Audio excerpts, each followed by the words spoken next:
Voltamos com as notícias do esporte com o João Carlos.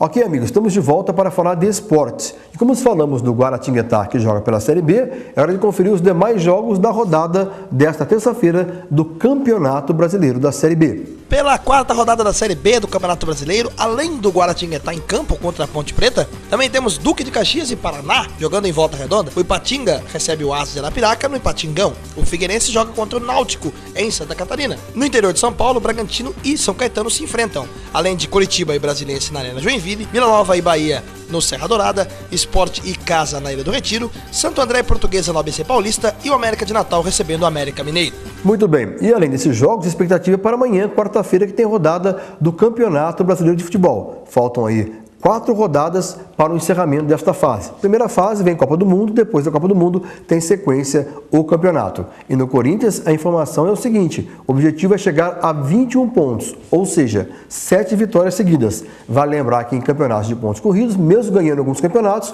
o Corinthians nunca conseguiu 3 vitórias em 3 jogos na abertura da competição. Então a expectativa é de uma boa campanha por parte do Corinthians. Já o São Paulo, a alegria é total. Depois da vitória domingo contra a equipe do Internacional por 2-0, aliás, o Inter será o próximo adversário do São Paulo na semifinal da Libertadores só após a Copa do Mundo, o São Paulo se prepara para enfrentar o Palmeiras, amanhã, 8h30, no estádio do Morumbi. Um detalhe curioso, o São Paulo não ganhou clássicos esse ano, não ganhou de ninguém, mas por outro lado, há muito tempo não perde para o Palmeiras jogando no estádio do Morumbi. Já o Santos vai a campo também nessa quarta-feira, bem como também toda uma rodada completa do Campeonato Brasileiro. Lembrando que o Campeonato Brasileiro, como já falei, vai até a rodada de número 7, depois para a Copa do Mundo e volta somente no dia 15 de agosto. Então, são 3 etapas. A primeira até a Copa do Mundo, depois no mês de julho o calendário europeu abre, o mercado europeu abre, jogadores chegam, os jogadores vão embora, aí sim o campeonato será retomado até a primeira semana de dezembro. As 4 melhores equipes serão automaticamente classificadas para disputar a Taça Libertadores do ano de 2011. Esse, sem dúvida alguma, é o maior sonho do Corinthians, que no centenário não conseguiu aí conquistar a Taça Libertadores. O Flamengo também vai brigar de forma direta, principalmente as equipes que foram eliminadas da Libertadores 2010. Em relação ao Flamengo, o centroavante Adriano está indo para a Roma da Itália.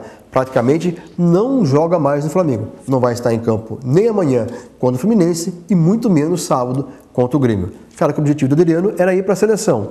Como não foi convocado, vai voltar para o mercado europeu. E tomara que dê certo. Falamos de esportes, em especial, nesta terça-feira, para o RBC Notícias. A Infraero vai expandir a ala de check-in do aeroporto de Congonhas, na zona sul de São Paulo. A ampliação do mais controverso terminal do país faz parte do amplo pacote de obras lançado pela estatal para tentar aplacar a crescente demanda do setor aéreo e atender com padrões mínimos de conforto os milhões de turistas que vão cruzar o Brasil durante a Copa de 2014. Em fevereiro de 2012, quando a Infraero planeja entregar a nova ala, a capacidade do aeroporto vai saltar das atuais 14 milhões e meio de passageiros por ano para 17 milhões e meio, o que vai consolidar como o segundo terminal aéreo do país, atrás apenas de Cumbica, em Guarulhos. Para conseguir dar conta da demanda de turistas que virão ao país durante a Copa, a Infraero estima que será necessário aumentar em 41% a capacidade dos 16 aeroportos brasileiros até 2014, dos atuais 114 milhões de passageiros por ano para 160 milhões. Um terremoto de magnitude 6,5 graus na escala Richter foi registrado nesta segunda-feira próximo à cidade de Cruzeiro do Sul, no Acre, de acordo com o Instituto Geológico dos Estados Unidos. Não há informações sobre danos ou vítimas. O Major Moisés Antônio Silva, comandante local do Corpo de Bombeiros, explicou que a área onde foi registrado o abalo é pouco povoada e predominantemente de floresta. O epicentro do tremor foi detectado às 13 horas e 18 minutos no horário local, a 464 quilômetros de Rio Branco, na capital do Acre, e a 749 quilômetros de Lima, na capital do Peru.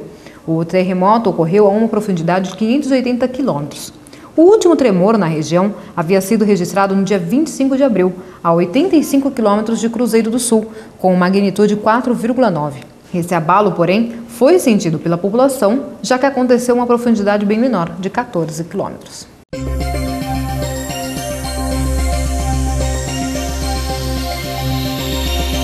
O Grupo BP anunciou nesta terça-feira que nos próximos dias vai tentar tapar o vazamento de petróleo provocado pela explosão e posterior afundamento de uma de suas plataformas no Golfo do México, afirmando ainda que está preparando uma alternativa para caso de fracasso dessa operação. O grupo petroleiro britânico, que tenta há um mês frear por todos os meios o vazamento de petróleo da plataforma Deepwater Horizon, afirmou em um comunicado que a tentativa de selagem, que consiste em injetar concreto e outros fluidos no poço, deverá começar nos próximos dias. A BP recordou, no entanto, que o êxito da operação não é garantido e que jamais foi realizada a tal profundidade. Em caso de fracasso, a BP disse estar preparando uma alternativa que vai consistir em colocar um bloco de tubos prolongadores na origem do vazamento, o que vai permitir recuperar a maior parte do petróleo e do gás que emanam do poço. Este sistema poderá ser instalado no final do mês. Os fortes temporais que castigam o sul da China há semanas já causaram 115 mortes e 21 desaparecimentos, anunciou o Ministério de Assuntos Civis em declarações publicadas nesta terça-feira por uma agência de notícias local. As fortes chuvas provocaram inundações, deslizamentos de terra e rochas, cheias de rios e rompimentos de diques, assim como danos em infraestruturas de estradas, pontes, instalações de energia e telecomunicações. Segundo o Ministério, pelo menos 685 mil pessoas em 241 cidades e condados de 12 províncias do sul foram evacuadas. Além disso, as tempestades provocaram a destruição de 78 mil casas e 122 mil hectares de cultivo, com perdas diretas de mais de 2 bilhões de dólares. O país asiático, especialmente sua metade do sul, sofre a cada ano numerosos desastres naturais, como inundações e tufões durante sua temporada de chuvas, que costuma começar em maio e terminar em setembro ou outubro, com centenas de mortes a cada ano. Confira a previsão do tempo em todo o país.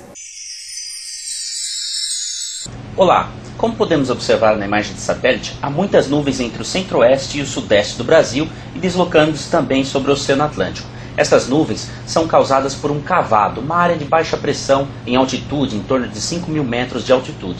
É ela que causa toda essa nebulosidade. Tem uma frente fria, mas a frente fria está muito mais ao sul. Está entre Mato Grosso do Sul e a região sul do Brasil, atrás de toda essa nebulosidade que a gente pode identificar na imagem de satélite. Muitas nuvens são observadas também sobre o Atlântico e parte aqui da região norte do Brasil, Pará, Amapá, algumas regiões aqui do Amazonas e Roraima, assim como os países vizinhos, Suriname, Guiana e Guiana Francesa. A zona de convergência intertropical, praticamente uma linha de nebulosidade sobre o Atlântico, atua em parte do Amapá, favorecendo condições para chuvas nessa região. Vamos à previsão do tempo agora. Como podemos observar, espera-se condições de chuva em toda essa área aqui do leste da região sul do país e pancadas de chuva pelo interior, entre Mato Grosso do Sul, sul de Goiás, parte de São Paulo e estendendo-se por parte da região norte do Brasil. Chuvas causadas pelo cavado, áreas de instabilidade que devem atuar sobre a região.